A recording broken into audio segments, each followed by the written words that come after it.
108 sicarios abatidos en un solo operativo. 27 detenidos con órdenes de aprehensión vigentes. 382 kilogramos de cocaína decomisados entre las coronas de flores. Y un ataúd de caoba con incrustaciones de oro que costó más que la casa de cualquiera de nosotros, rodeado por elementos de la Secretaría de Seguridad con los dedos en el gatillo. Lo que vas a ver hoy no es el desmantelamiento de un laboratorio clandestino en la sierra, ni la captura de un operador financiero en una residencia de lujo. Es algo que jamás se había visto en la historia del combate al narcotráfico en México. La irrupción armada de fuerzas federales en pleno funeral de uno de los hombres más buscados del hemisferio occidental, Iván Archibaldo Guzmán Salazar, el Chapito, el heredero de un imperio criminal que facturaba miles de millones de dólares anuales. Fue abatido apenas 48 horas antes de que su cuerpo terminara en ese cementerio rural de Sinaloa.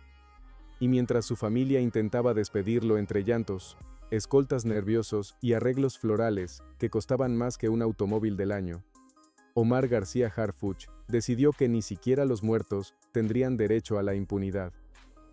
Este domingo 15 de febrero de 2026, el secretario de Seguridad y Protección Ciudadana demostró que su guerra contra los chapitos no terminó con la muerte de Iván, apenas estaba comenzando.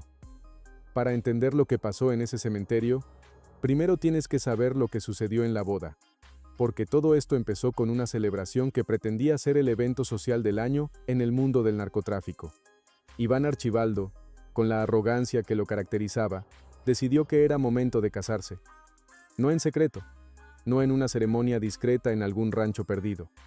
No. Organizó una boda que parecía sacada de una película de Hollywood con invitados que llegaban en helicópteros privados, seguridad perimetral digna de un jefe de Estado y un despliegue de lujo que insultaba la inteligencia de cualquier autoridad que estuviera observando. Y vaya que estaban observando. Durante meses, la inteligencia federal había rastreado los movimientos de la organización, interceptaron comunicaciones, siguieron flujos financieros, identificaron propiedades y esperaron el momento perfecto. Cuando Iván cometió el error de concentrar a toda su estructura de mando en un solo lugar para celebrar su enlace matrimonial, firmó su sentencia. El cateo de la boda fue quirúrgico. Elementos de la Secretaría de Seguridad coordinados con la Marina y la Fiscalía General de la República llegaron cuando la fiesta estaba en su punto más alto. Los invitados bailaban, el champán corría, y los sicarios de seguridad estaban más preocupados por las fotos que por vigilar el perímetro. Fue un error de cálculo fatal. Las imágenes que se filtraron después mostraban el caos absoluto. Mesas volcadas con centros de mesa que costaban miles de dólares. Vestidos de diseñador manchados de tierra cuando las invitadas intentaron huir. Hombres trajeados con relojes de 6 cifras siendo sometidos contra el piso por operadores tácticos que no distinguían entre padrinos y pistoleros. El decomiso inicial fue abrumador. 47 armas largas, incluyendo fusiles Barrett calibre 50 capaces de derribar helicópteros. 63 armas cortas, varias de ellas con acabados en oro y piedras preciosas incrustadas en las canchas. 12 vehículos blindados de lujo, desde Mercedes-Benz clase G hasta Cadillac Skylight con modificaciones antibalas nivel. Y en una de las habitaciones del rancho donde se celebraba el evento, encontraron algo que cambió el rumbo del operativo. Una sala de guerra improvisada con mapas, fotografías de objetivos y, lo más importante, evidencia de un atentado planificado contra funcionarios federales. Entre esos objetivos estaba Omar García Harfuch, otra vez, el hombre que ya había sobrevivido a un intento de asesinato ordenado precisamente por los chapitos. En 2020, cuando sicarios del cártel de Sinaloa emboscaron su camioneta en Paseo de la Reforma con más de 400 disparos, Harf sobrevivió ese día con 3 impactos de bala en el cuerpo, y ahora, 6 años después, tenía en sus manos la prueba de que Iván Archibaldo seguía buscando la manera de eliminarlo. Lo que pasó después del cateo de la boda permanece clasificado en sus detalles operativos, pero el resultado fue público e innegable. Iván Archibaldo Guzmán Salazar, el Chapito, el heredero del Chapo Guzmán, el líder de la facción más violenta del cártel de Sinaloa, fue abatido durante un enfrentamiento. La versión oficial habla de una persecución que terminó en un rancho a 40 kilómetros del lugar de la boda. La versión extraoficial la que circula en los pasillos de la Secretaría de Seguridad, habla de algo más directo. Sí, a cual sea la verdad, el resultado fue el mismo. El hombre que había ordenado la muerte de cientos de personas, que había inundado de fentanilo las calles de Estados Unidos, que había convertido a Sinaloa en un territorio de guerra permanente, terminó en una bolsa negra de transporte de cadáveres. Pero la historia no terminó ahí porque los muertos del narco no se entierran en silencio. Se despiden con funerales que son declaraciones de poder, con coronas de flores que llevan mensajes cifrados, con asistentes que aprovechan el duelo para reorganizar estructuras de mando. Harv sabía y no estaba dispuesto a permitirlo. El cementerio estaba ubicado en una zona rural de Sinaloa, uno de esos lugares donde la autoridad del Estado históricamente terminaba en el último retén de la carretera.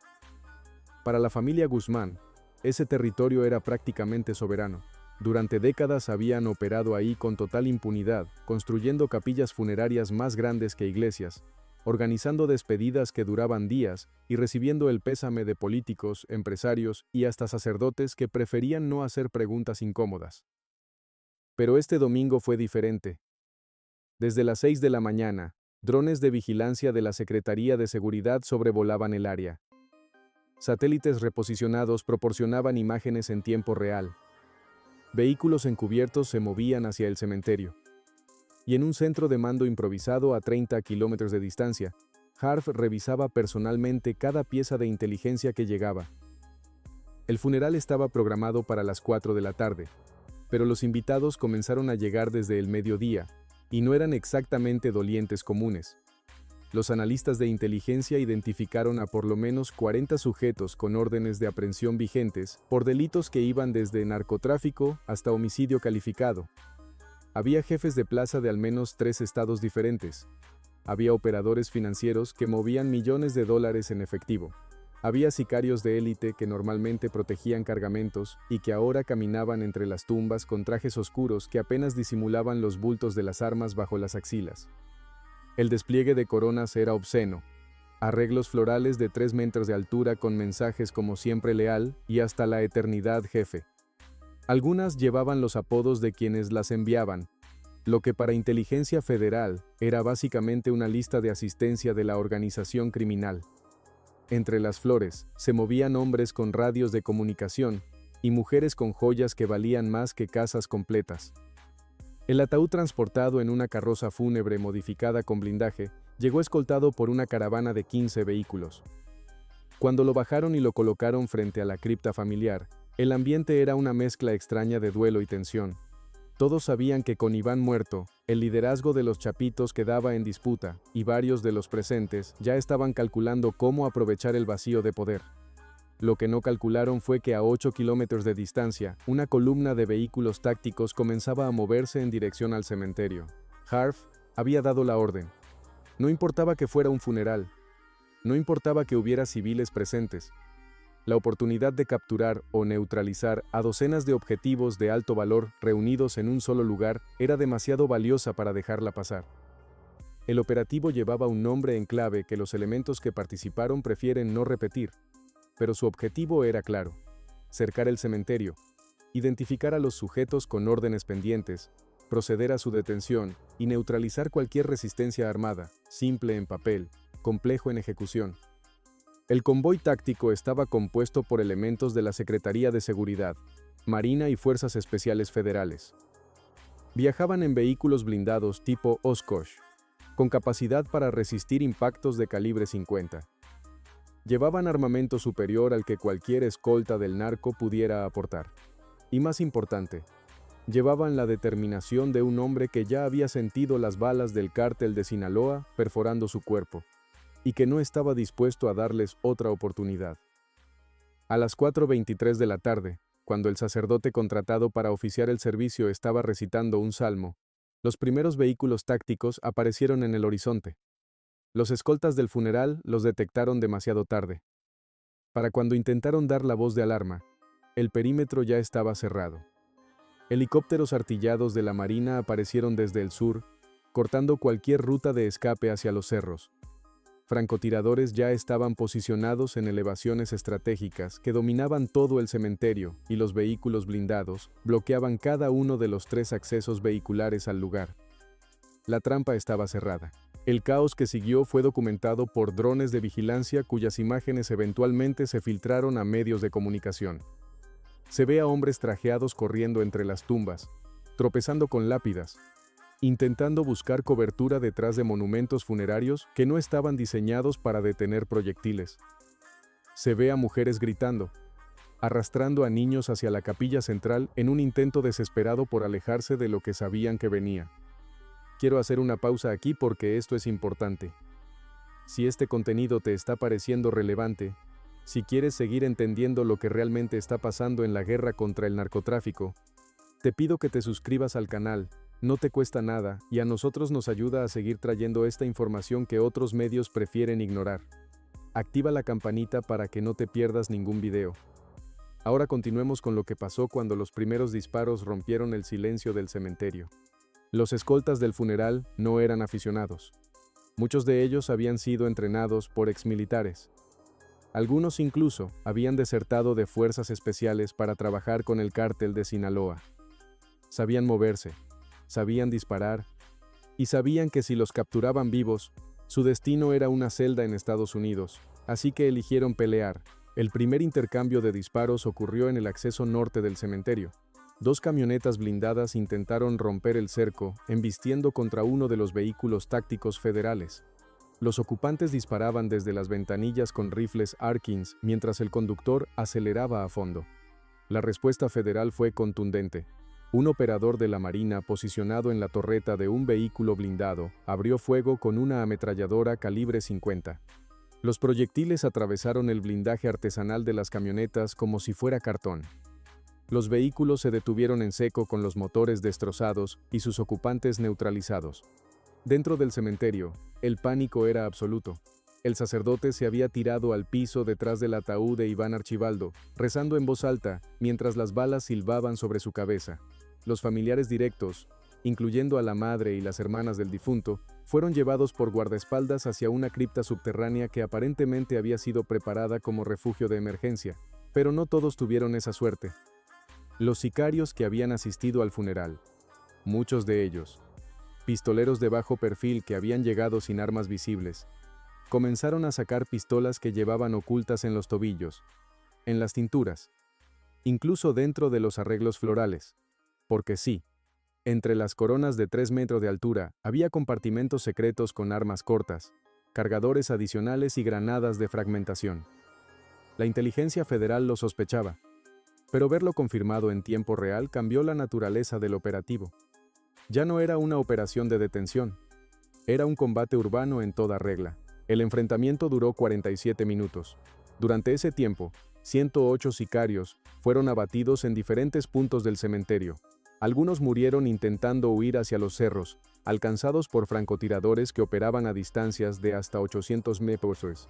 Otros cayeron en tiroteos a corta distancia entre las tumbas, enfrentándose a operadores federales que avanzaban en formaciones de combate diseñadas para entornos cerrados. Varios murieron sin siquiera disparar, sorprendidos mientras intentaban esconderse en criptas familiares o detrás de monumentos que no ofrecían protección real. Las imágenes posteriores mostraban el cementerio transformado en un campo de batalla. Lápidas destrozadas por impactos de bala, coronas de flores pisoteadas y manchadas de sangre, casquillos de diferentes calibres cubriendo el piso como una alfombra metálica y cuerpos, muchos cuerpos tendidos en posiciones que contaban historias de huidas desesperadas y últimos momentos de resistencia.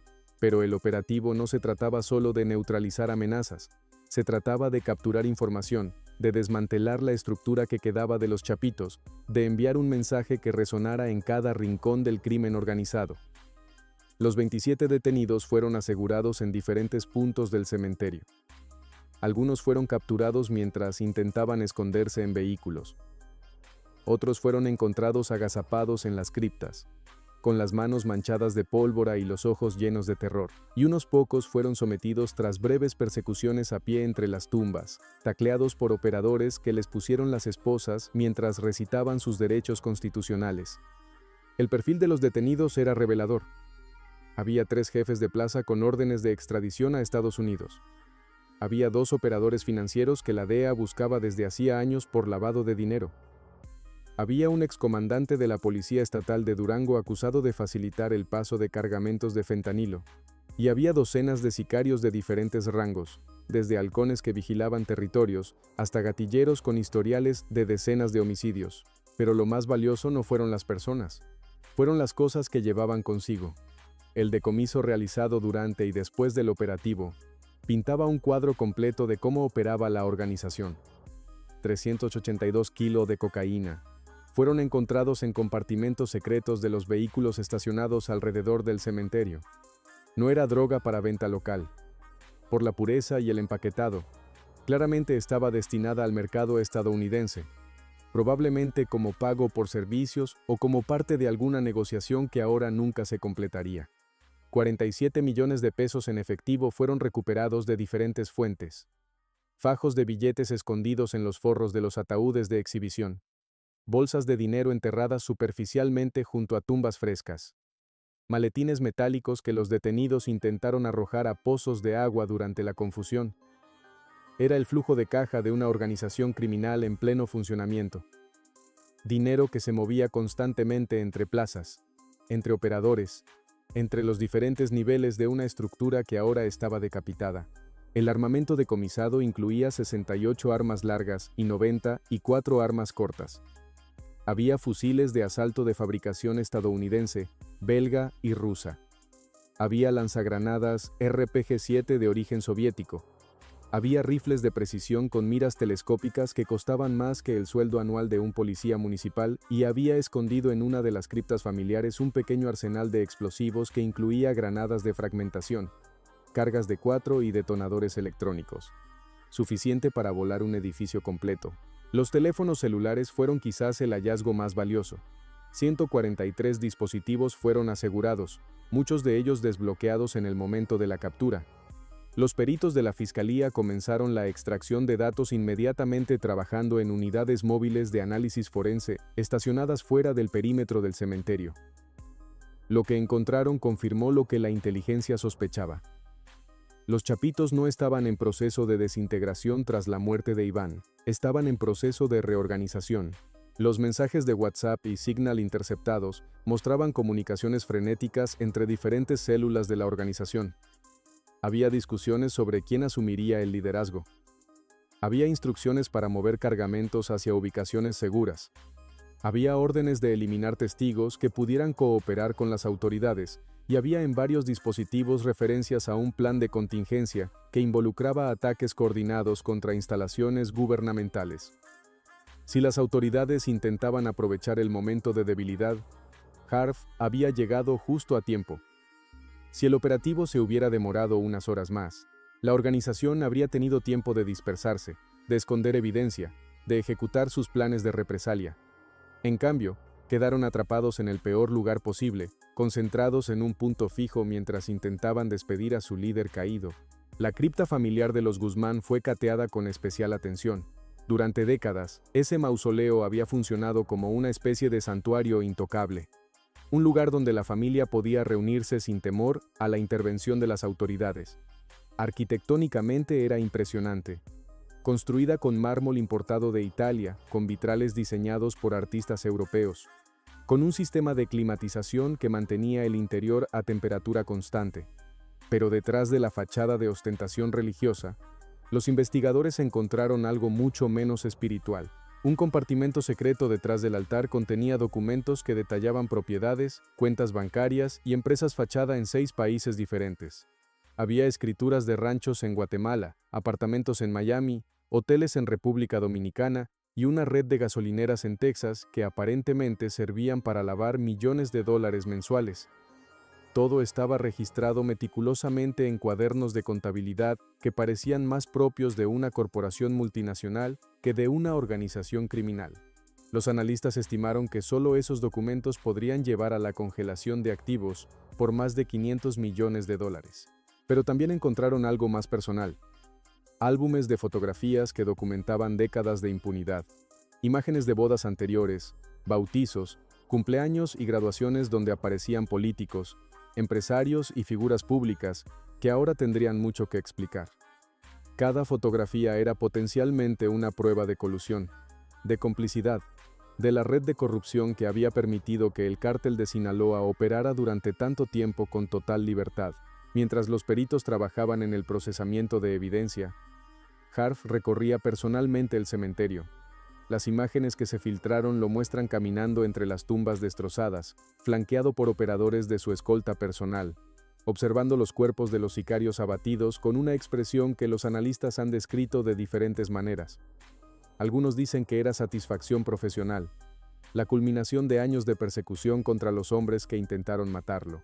Otros dicen que era algo más cercano a la reflexión, la conciencia de que esta victoria, por contundente que fuera, no representaba el fin de la guerra, sino apenas un capítulo más.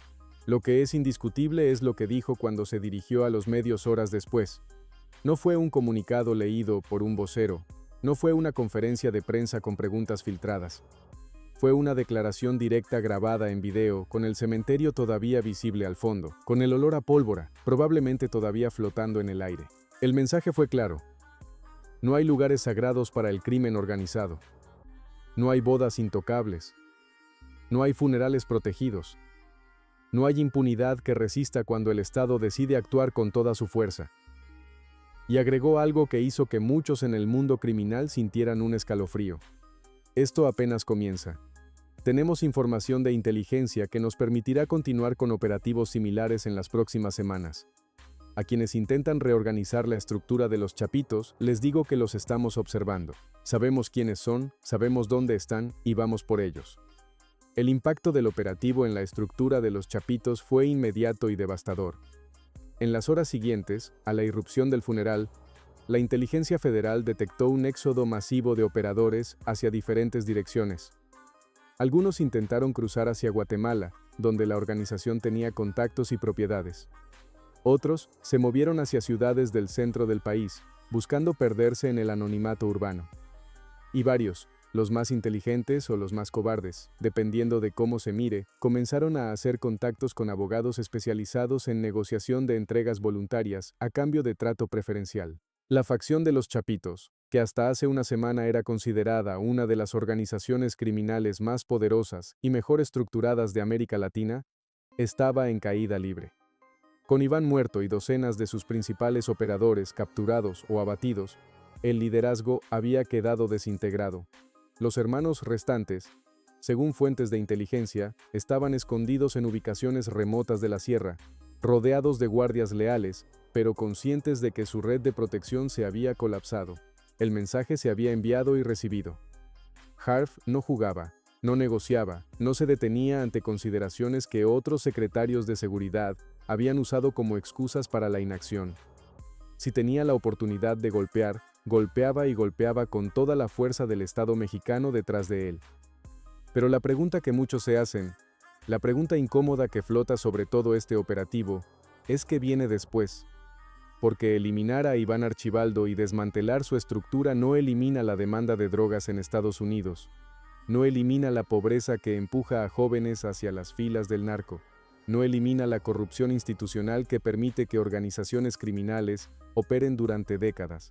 Lo que Harf logró este domingo fue innegablemente impresionante desde el punto de vista táctico. 108 enemigos neutralizados, 27 objetivos de alto valor capturados, toneladas de droga decomisadas, cientos de millones en activos identificados. Es un golpe que quedará en los libros de historia de la seguridad pública mexicana, pero también es un golpe que dejará un vacío, y la historia nos ha enseñado que los vacíos en el mundo del narcotráfico se llenan rápidamente, a menudo con violencia renovada, con guerras territoriales entre quienes buscan heredar lo que quedó. Los próximos meses serán cruciales. Si la presión se mantiene, si los operativos continúan, si la estructura de los chapitos no tiene tiempo de reorganizarse, existe la posibilidad real de que esta facción desaparezca como fuerza significativa. Pero si hay un respiro, si la atención se desvía hacia otros problemas, si la voluntad política flaquea, entonces todo el sacrificio de este domingo habrá servido solo para posponer lo inevitable. Harf hace entender esto. En declaraciones posteriores, ha enfatizado que los operativos continuarán, que la inteligencia obtenida en la boda y el funeral está siendo procesada para identificar nuevos objetivos, que hay extradiciones en camino, que hay más capturas planeadas. Es un discurso que hemos escuchado antes de otros funcionarios, pero hay algo diferente esta vez. Hay un historial que respalda las palabras. Hay cicatrices en el cuerpo de Harf que demuestran que esta guerra es personal para él, y hay quizás por primera vez en mucho tiempo una sensación de que el Estado está dispuesto a ir hasta las últimas consecuencias. Si llegaste hasta aquí, si este contenido te pareció importante, te pido que te suscribas y actives las notificaciones. Lo que estamos documentando no es entretenimiento morboso, es información que necesitas conocer para entender lo que está pasando en el país. Cada suscripción nos ayuda a seguir investigando, a seguir analizando, a seguir trayendo estos reportes que otros medios no se atreven a publicar. La escena final del cementerio. Cuando los últimos detenidos fueron subidos a los vehículos de traslado y los cuerpos de los abatidos comenzaron a ser procesados por los servicios forenses, tenía un aire de clausura que resultaba casi cinematográfico. El ataúd de Iván Archibaldo quedó abandonado frente a la cripta familiar, sin nadie que completara el sepelio. Las coronas de flores, algunas todavía erguidas entre el caos, se marchitaban bajo el sol de la tarde. Los elementos de seguridad recorrían el terreno buscando evidencia adicional, marcando cada casquillo, fotografiando cada posición. Era el final de una era. El hombre que se creía heredero del imperio de su padre, el que presumía su poder en redes sociales con fotos de autos de lujo y armas doradas, el que ordenaba ejecuciones como quien ordena el almuerzo, estaba muerto, y su intento de funeral se había convertido en la mayor derrota operativa que su organización había sufrido jamás. Pero mientras las patrullas se alejaban del cementerio y el silencio volvía a ese lugar que había presenciado tanta violencia, quedaba flotando una pregunta que solo el tiempo podrá responder. ¿Es esto el principio del fin para el cártel de Sinaloa, o es simplemente el fin de un capítulo, el preludio de una guerra de sucesión que dejará más sangre, más muertos, más dolor en las comunidades que llevan décadas atrapadas entre fuegos cruzados? Harfuch apuesta a lo primero. Su estrategia de golpes contundentes y presión sostenida busca evitar que la organización se recupere. Pero la historia del narcotráfico en México está llena de cadáveres de líderes que fueron reemplazados, de estructuras que fueron destruidas solo para renacer con nuevos nombres, de victorias tácticas que se convirtieron en derrotas estratégicas cuando la violencia se multiplicó en vez de disminuir. Lo que sí es seguro es que este 15 de febrero de 2026 marcó un antes y un después. Marcó el día en que un secretario de seguridad decidió que ni siquiera los rituales funerarios del crimen organizado estarían protegidos de la acción del Estado. Marcó el día en que 108 sicarios aprendieron demasiado tarde que la lealtad a un capo muerto no los protegería de las balas federales. Y marcó el día en que el mensaje quedó claro para cualquiera que esté pensando en continuar el legado de los Chapitos. No hay lugares seguros, no hay momentos sagrados, no hay impunidad que dure para siempre. La próxima vez que veas una noticia sobre un operativo contra el narco, recuerda lo que pasó en ese cementerio. Recuerda que detrás de las cifras de abatidos y detenidos hay decisiones tácticas complejas, hay riesgos calculados. Hay hombres y mujeres de las fuerzas federales que ponen su vida en juego cada vez que bajan de un vehículo blindado hacia lo desconocido. Y recuerda también que esta guerra está lejos de terminar, que mientras exista demanda de drogas, mientras exista pobreza que reclute jóvenes, mientras exista corrupción que proteja criminales, habrá nuevos Ivanes, nuevos Chapitos, nuevos funerales ostentosos que quizás también terminen interrumpidos por sirenas y disparos. Nos vemos en el próximo informe. Mantente alerta, mantente informado y si todavía no lo has hecho, ya sabes, suscríbete y activa la campana. Cambio y fuera.